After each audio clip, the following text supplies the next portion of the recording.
زندگی میں جب بھی کہیں مشکلیں آئی ہیں، جب بھی کہیں پریشانی آئی ہیں، جب بھی کہیں الجھنیں امت کو آئی ہیں، جب بھی کہیں اولاد نہیں ہے، رزق نہیں ہے، صحت نہیں ہے، عزت نہیں ہے، سکون نہیں ہے، چین نہیں ہے، راحت نہیں ہے، جادوؤں نے گھیر لیا، بندشوں نے تباہ کر دیا، حاسدین نے برباد کر دیا، مشکلوں نے سر چڑھ کے ہمیں جھکا دیا، حالات نے ہماری زندگی کو تنگ کر دیا، کوئی پریشانی کی ضرورت نہیں۔ مجھے کہنے لگے کہ ہمارے علاقے میں ایک صاحب ہیں، بابا جی ہیں، کوئی بھی مشکل ہو وہ بیٹھ کے سورۃ قل ہو اللہ پڑھاتے ہیں، ان کے پاس 7 کھانے لے جانے پڑتے ہیں، 7 کھانے لے جانے پڑتے ہیں، وہ سورۃ قل ہو اللہ پڑھاتے ہیں بٹھا کے بندوں کو، اور ان کے لیے کھانے ضروری ہیں، کھانے اچھے ہوں، ایک سوٹ ہو، 7 کھانے ہوں، ایک خوبصورت تکیہ ہو، ایک کھیس اچھا بہترین بچھونا ہو، ایک بسترے کی چادر ہو، اور 7 کھانے ہوں۔ فرمایا وہ دیتے ہیں، لیتے ہیں، سورۃ قل ہو اللہ پڑھاتے ہیں، پھر بیٹھ کے دعا کرتے ہیں، بہت دیر تک دعا کرتے ہیں، لوگوں کی مشکلیں حل ہو جاتی ہیں، لوگوں کی پریشانیاں دور ہو جاتی ہیں۔ میں نے کہا کسی طرح بابا جی سے پتہ چلے گا وہ دعا کیا مانگتے ہیں۔ کہنے لگا وہ دعا کسی کو نہیں بتاتے، بس کہتے ہیں آؤ میرے ساتھ بیٹھ کے سورۃ قل ہو اللہ پڑھو، اول آخر درود پاک پڑھو اور سورۃ قل ہو اللہ پڑھو، وہ دعا کسی کو نہیں بتاتے۔ میں نے کہا کسی طرح پتہ کر وہ دعا کسی کو تجھے بتا دے۔ اس نے کہا پتہ کروں گا۔ کچھ عرصے کے بعد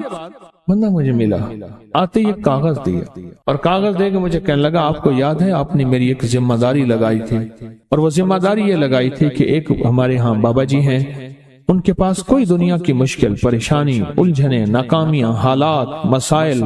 بے اولادی، جادو، جنات، اثرات، بندشیں، کوئی بھی ہے، وہ مسئلے حل ہوتے ہیں، لیکن ان کی شرطیں یہ ہیں، خوبصورت تکیہ لیتے ہیں، بہترین سوٹ لیتے ہیں، بستری کی چادر لیتے ہیں، ایک کھیس یعنی پورا بستر لیتے ہیں، اور کہا اگر سردیاں تو ایک خوبصورت رضائی بھی لیتے ہیں، اور 7 رنگ کے کھانے لیتے ہیں، عطر کی خوشبو لیتے ہیں، یہ لیتے ہیں، یہ لیتے ہیں، وہ پھر آپ چھوڑ کے آ جائیں وہ ان کے ہوتے ہیں، بس آپ کو وہ دعا دے دیتے ہیں اور بٹھا کے سورۃ قل ہو اللہ پڑھتے ہیں۔ میں نے کہا کس طرح پتہ کر کے یہ عمل کیا ہے، پتہ کر یہ عمل کیا ہے۔ اس نے آیا نا تو اس نے مجھے خط دیا، اور خط دیتے ہی اس نے کہا کہ میں نے پتہ کیا ہے اس عمل کا، کسی طرح سے ان کے گھر کی ایک خاتون ہماری خواتین سے نسبت تھی، انہوں نے بتایا ہے وہ ساری سورۃ قل ہو اللہ وہ حضور کے گھرانے کو اس بارگاہ میں پیش کرتے ہیں، ان ہستیوں کو پیش کرتے ہیں، ان ہستیوں کو پیش کرنے کے بعد پھر ان کے وسیلے سے دعا کرتے ہیں اور کہتے ہیں آپ بھی ہمارے لیے دعا فرمائیں۔ یہ کہنا شرک نہیں ہے، خیال کرنا، میں امت کو شرک پہ نہیں لگا رہا، بدعت پہ نہیں لگا رہا، میرے ساتھ ہر عمل کے بڑے بڑے حوالے ہیں، میرے ساتھ ہر عمل کی بڑی بڑی طاقتور لنکس اور ریفرنس ہیں، میں نہیں لگا رہا، میں ایک وعدہ کرتا ہوں اور ایک دعویٰ کرتا ہوں، لیکن وہ دعویٰ نہیں ہے نہ وعدہ ہے۔ کوئی آ کے یہ نہ کہے کہ ظالم ساری عمر خور بھی شرک اور بدعت میں لگا اور ہمیں بھی شرک اور بدعت میں لگایا اور میری قبر پہ کوئی پاؤں نہ مارے۔ ہاں یہ ضرور آ کے کوئی کہے اے اللہ اس کی قبر پہ ترس کھا اور رحم فرما، ساری عمر تیرے اور تیرے حبیب کی سچی راہیں دکھاتا رہا اور محمد آل محمد کی سچی راہیں دکھاتا رہا، یہ وہ شخص ہے اللہ اس پہ ترس کھا، اللہ اس کو معاف کر دے۔ بڑا زبردست عمل۔ مجھے آ کے جب کاغذ دیا نا، کاغذ میں دیا تو انہوں نے کہا کہ خواتین کے ذریعے ہمیں جو پتہ چلا، اور وہ پتہ یہ چلا کہ موصوف حضور کے گھرانے کو یہ ساری سورۃ اخلاص، ساری سورۃ قل ہو اللہ، یہ درود، یہ عمل ہدیہ کرتے ہیں، اور حضور کے گھرانے کو ہدیہ کر کے پھر ہماری مشکل کی دعا کرتے ہیں اور بہت گڑ گڑا کے دعا کرتے ہیں، اور پھر ان کو ہدیہ دے کے عرض کرتے ہیں آپ بھی ہمارے لیے دعا فرمائیں، اور بہت دیر تک پھر آمین کہتے ہیں، آمین۔ اور اس تصور کے ساتھ، یہ تصور ذرا غور سے سنیے گا توجہ سے، اس تصور کے ساتھ کہ وہ ہستیاں میرے لیے دعا کر رہی اور میں آمین کہہ رہا، اور اللہ کی بارگاہ میں ان کی دعائیں قبول ہو رہی، اور اللہ کی عرشوں پہ دعائیں پہنچ گئیں، اور جبریل لے کر چلے گئے، اللہ کے حضور دعا رکھی گئی، اور اللہ نے اپنی طاقت اور قدرت کی مہر قبولیت کی لگا دی۔ کا یہ عمل ہے۔ ان کو ہدیہ کرتے ہیں، میں پھر دوہرا رہا ہوں، غور سے سنیے گا، ان کو ہدیہ کرتے ہیں، ان کو ہدیہ کر کے ان کے وسیلے سے دعا کرتے ہیں، پھر ان کو دعاؤں کا عرض کرتے ہیں۔ آپ بھی دعا فرمائیں، آپ بھی دعا فرمائیں، اور ان کو دعاؤں کا عرض کرتے ہیں، اور پھر ان سے دعائیں لیتے ہیں، اور بہت دیر تک آمین اس نیت سے کہتے ہیں کہ وہ دعا فرما رہے ہیں اور ہم ان کی دعاؤں پہ آمین کہہ رہے ہیں۔ یہ ہمارے اکابر کا عمل ہے، یہ ہمارے بڑوں کا عمل ہے، یہ ہماری بڑی بڑی ہستیوں کے عمل ہیں۔ میں اس لیے کہہ رہا ہوں، میری کوشش ہوگی کبھی آپ کو شرک اور بدعت پہ نہ لگاؤں۔ میں اس لیے کہہ رہا ہوں، میری کوشش ہوگی امت کو وہ خیر کے عمل بتاؤں جو عموماً لوگ چھپا کے چلے جاتے ہیں، جو عموماً لوگ اپنے تک رکھتے ہیں۔ میری کوشش ہوگی، میں نے آج تک حضور کے گھرانے کو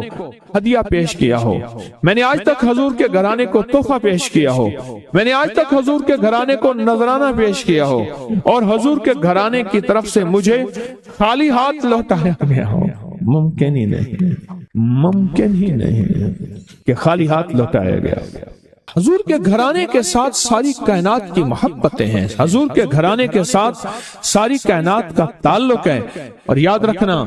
انسان بعض اوقات اپنا غم برداشت کر جاتا ہے، اپنی اولاد کا غم برداشت نہیں کرتا، اور بعض اوقات اپنے معاملے میں معاف کر دیتا ہے، اولاد کے معاملے میں بہت غم دل کو کھا جاتا ہے۔ میرے حضور کے گھرانے کو جو ہدیہ دے گا،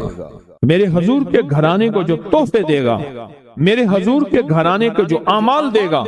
حضور کے گھرانے کو یہ ہدیے، یہ اعمال، یہ تحفے زندگی بھر اس کو سرنگو نہیں ہونے دیں گے، زندگی بھر اس کو ناکام نہیں ہونے دیں گے، اور زندگی بھر اس کو کامیاب۔ دو تسبیح صبح، دو تسبیح شام سورۃ اخلاص کی، دو تسبیح صبح، دو تسبیح شام سورۃ اخلاص کی آپ پڑھیں، آپ پڑھیں، اور پڑھ کے ان ہستیوں کو ہدیہ کریں، ہستیوں کو ہدیہ کریں، حضور کے گھرانے کو ہدیہ کریں، اور حضور کے گھرانے میں حضور کی بیویاں، حضور کی بیٹیاں، حضور کے بیٹے، حضور کے داماد، حضور کے نواسے اور نواسیاں، یہ حسن اور حسین جس کو حسنین کریمین کہتے ہیں، حضور کے نواسے ہیں، یہ حضور کا گھرانہ ہے، ان کو ہدیہ کریں۔ اپنے مسائل کو حل ہوتا دیکھیں، اپنی مشکلات کو حل ہوتا دیکھیں، اپنی ناکامیوں کو ختم ہوتا دیکھیں۔ سالہ سال سے یہ عمل بتا رہا ہوں، سالہ سال سے یہ عمل بتا رہا ہوں۔ میں نے تو جس کو دیا ہے زندگی میں اس کو کامیابی ملی ہے، میں نے جس کو دیا ہے وہ زندگی میں ناکام نہیں ہوا، زندگی میں ناکام نہیں ہوا۔ جب میں اللہم اغفر لی ولوالدی پڑھیں، وللمؤمنین والمؤمنات والمسلمین والمسلمات، جو 27 دفعہ یہ پڑھا، جب بھی پڑھا کہا میری دعائیں قبول ہوئیں۔ سامنے سے کہنے لگے بس صرف تھوڑا سا سانس بند کرنا ہوتا ہے، مجھے کہنے لگے ایسی معصوم سی لہجے میں تھوڑا سا سانس بند کرنا ہوتا ہے، تھوڑی سی آنکھیں ڈبڈبانی ہوتی ہیں، اور تھوڑا سا اپنے آپ کو وقفہ دینا ہوتا ہے، اور 27 بار یہ توجہ دے کے پڑھنا ہوتا ہے۔ پڑھ کے اپنی دعا اللہ کے سپرد کر کے فارغ ہو جائے، اپنی دعا کس کے سپرد کر کے؟ اللہ کے سپرد کر کے فارغ ہو جائے۔ بس کہا یہی میرے ذمہ ہے مولا، تیرے حبیب کا فرمان ہے جو یہ 27 بار پڑھے گا اس کی دعائیں قبول ہوں گی۔ تو سچا، تیرا حبیب سچا، بول سچے، مجھے اپنی سچائی کا دعویٰ نہیں، مجھے علم ہے میں کتنا سچا ہوں۔ میں نے 3 سچائیوں کو جمع کر دیا۔ کون سی سچائی؟ اللہ کی سچائی، اس کے حبیب کی سچائی، اور اس وظیفے اور ان لفظوں کی، ان حرفوں کی سچائی۔ میں نے یہ سچائی ساری جمع کر دی ہے، بس اللہ باقی کام تیرا ہے۔ اور اللہ کہتا ہے چوتھی سچائی قبولیت کی، پھر وہ میرے ذمہ ہے، قبولیت کی سچائی پھر وہ میرے ذمہ ہے۔ انشاءاللہ میں سچا کر کے دکھاؤں گا، اور میں سچا بنا کے دکھاؤں گا، میں سچا کر کے دکھاؤں گا، میں سچا بنا کے دکھاؤں گا۔ صرف 27 بار۔ اچھا اب ہم ایک دفعہ پڑھتے ہیں تو جتنا بڑا مجمع ہے تو پتہ نہیں کتنے 27 ہو جائیں گے۔ آپ ایک کام کریں، آج ہمارے ایک صاحب تھے، وہ کہتے تھے نقدہ سوادہ ادھارہ فسادہ، نقدہ سوادہ، سواد کہتے ہیں مزے کو، ذائقے کو، نقدہ سوادہ ادھارہ فسادہ۔ ہم آج نقد کرتے ہیں اتنا بڑا مجمع، ماشاءاللہ پوری دنیا کا مجمع، خواتین مردوں کا، ہم ایک دفعہ صرف پڑھتے ہیں، لیکن سب سے پہلے اللہ سے اپنی ایک ضرورت پیش کرتے ہیں کہ اللہ ہم سب کو کامل ہدایت دے، کامل ایمان، اخلاص، برکت، عافیت دے دے اور کامل اخلاق دے دے، اور اللہ میری ضرورتوں کو غیب سے پورا کر۔ ٹھیک ہے، ضرورت میں ساری چاہتیں، ساری مشکلیں، ساری پریشانیاں، ساری ناکامیاں، ساری گردشیں، سارے حالات، ان سب کا نام میری ضرورتیں ہیں۔ ان سب کا نام کیا ہے؟ میری ضرورتیں ہیں۔ ان سب کا نام ہے میری ضرورتیں۔ اور ہم ڈوب کے پڑھتے ہیں سارے مل کے، ان میں کوئی طلب والا، کوئی تڑپ والا، کوئی پردیسی، کوئی مسافر، کوئی جذبے والا، کوئی رونے والا، کوئی خدمت والا، کوئی سخی، کوئی سجدوں والا، کوئی قیام والا، کوئی دعا والا، کوئی رکوع والا، کوئی ایسا جس کے روزے قبول، کوئی ایسا جو روزے دار ابھی روزہ افطار کیا، شوال کے روزے چل رہے، کوئی ایسا جو اللہ سے مانگنے والا، کوئی ایسا جو توبہ کرنے والا، کوئی ایسا جس کی پیشانی میں پہلے دن سے سعادت لکھی ہے، وہ اکیلا بھی جنت میں نہیں جائے گا بلکہ ساتھ لے کے جائے گا، پتہ نہیں کس رنگ کا، کس خوشبو کا، اور کون سا پھول، کون سی پنکھڑی، کون سی کلی اور کون سی خوشبو یہاں بیٹھی ہے، وہ سارے کے سارے مل کے پڑھ رہے ہیں اللہم اغفر لی ولوالدی وللمؤمنین والمؤمنات والمسلمین والمسلمات، مبارک، بابرکت، سعادت، الاحیاء منہم والاموات، ایک روایت میں یہ بھی ہے۔ اب سوچیں کتنے لوگوں نے دعا مانگ لی اور پتہ نہیں کس کے طفیل میری بھی قبول ہو گئی انشاءاللہ۔ جیسے میں نے کہا نا کہ سورۃ کوثر کا چلہ انشاءاللہ قبول ہو گیا۔ امام کی بارگاہ میں ایک شخص آیا اور کہنے لگا کہ آقا، ساتوں آسمان اور ساتوں زمین مجھ سے ناراض۔ حضرت نے اس کی بات پہ توجہ فرمائی، تو کیا کہنا چاہتا ہے کہ ساتوں آسمان اور ساتوں زمین مجھ سے ناراض؟ فرمایا چاہتا کیا ہے؟ کہا آسمان سے رزق آنا ختم ہو گیا ہے اور زمین میرے لیے تنگ ہو گئی ہے، میں پریشان، میں زندگی کی الجھنوں میں ہوں۔ جس کے لیے آسمان کا رزق، راحت، عزت، برکت، وسعت، وقت، مقام آسمانوں سے آتا ہے، جس کے لیے ختم ہو جائے، اور زمین جس کے لیے تنگ ہو جائے، سوچیں اس کی زندگی کیا ہوگی۔ اس کی زندگی میں فقر ہوگا، اس کی زندگی میں فاقہ ہوگا، اس کی زندگی میں غربت ہوگی، اس کی زندگی میں تنگ دستی ہوگی، اس کی زندگی میں قرضے ہوں گے، اس کی زندگی میں بیماریاں، پھر وہ جادو، جنات، اثرات، نظر بد میں الجھا ہوا رہے گا، اور ساری زندگی اسی میں بندھا رہے گا، ساری زندگی اسی میں بندھا رہے گا۔ آسمان سے میرے لیے رزق بند ہو گیا، رحمتیں بند ہو گئیں، اور زمین میرے لیے تنگ ہو گئی ہے۔ اور کہا کہ ایک جن ہے، میرے گھر میں آتا ہے، میرے گھر میں کنواں ہے، اس کنویں کی منڈیر میں بیٹھتا ہے، اور منڈیر پر بیٹھ کر وہ میرے لیے ایک جادو پڑھتا ہے۔ اس جادو کے پڑھنے سے میری کی ہر چیز پتھر بن جاتی ہے، خراب ہو جاتی ہے، برباد ہو جاتی ہے، کیڑے پڑ جاتے ہیں، اس میں گندگی ہوتی ہے، اور گھر میں نفرت ہے، گھر میں پریشانی ہے، گھر میں حالات کی تنگی ہے، ہم ایک دوسرے کو خون کے پیاسے ہیں اور ایک دوسرے کو قبول نہیں کرتے۔ لفظ سخت ہے، وہ بولنا نہیں چاہتا، اس لیے رک جاتا ہوں۔ لفظ سخت ہے، وہ بولنا نہیں چاہتا، جو روایات اور کتابوں میں آیا ہے، اس لیے رک جاتا ہوں، اگلا لفظ ڈھونڈ کے لے آتا ہوں۔ اے اللہ کے ولی، آپ کے پاس اس کا کوئی حل ہے؟ بڑی دور سے آیا ہوں۔ کہا 3 کشتیوں کا سفر کیا ہے اور 2 جنگلوں کا، درمیان میں کوئی ندیاں آئیں، کوئی دریا آئے، کوئی سمندر آئے، 3 کشتیوں کا سفر کیا ہے اور 2 جنگلوں کا سفر کیا ہے، اور بڑی دور سے آپ کو ڈھونڈتا آیا ہوں، اور بس یہ ایک آس لے کے آیا ہوں کہ میری بھی کوئی غم کی داستان، میرے بھی کوئی دل کی فریاد، میرے بھی کوئی، آسمان بھی ناراض ہے مجھ سے، زمین بھی ناراض ہے، ساتوں آسمان ساتوں زمین مجھ سے ناراض ہیں۔ اور اس کے غم کی داستان ایسی تھی، اس کے غم کی داستان ایسی تھی کہ مجمع میں ہر شخص بیٹھا، خود سید بادشاہ امام آل رسول وہ بھی بیٹھے، فرمایا آنسو بہا رہے تھے کہ غم، اس کی قسمہ پرسی کی حالت، اس کی حالات کی تنگیاں، اس کی حالات کی سختیاں اور اس کا انداز بیان، اور کہا کہ پھر وہ غم بیان کرتے ہوئے غم کے قصیدے پڑھتا تھا۔ کیوں؟ عرب پیدائشی اشعار، ان کے اندر اشعار گھلے ہوئے ہوتے ہیں اور وہ پیدائشی شاعر ہوتے ہیں، وہ اندر اشعار کہتا تھا، باہر پڑھتا تھا، اور کہا اس نے مجمع کو رلا دیا۔ حضرت امام جعفر صادق نے فرمایا میں تمہیں اپنا منام بتاتا ہوں، منام ایک خواب سناتا ہوں، اور اس خواب میں تیری تعبیر موجود، خواب میں تیرے مسائل کا حل موجود، اس خواب میں تیری مشکلات اور الجھنوں کا حل موجود ہے، خواب کے اندر، اس خواب کے اندر تیری تعبیر، الجھنوں کا حل موجود۔ اور پھر اپنا خواب سنا۔ فرمایا ایک دفعہ میرے دادا حضرت علی خواب میں تشریف لائے، فرمانے لگے محمد کا نام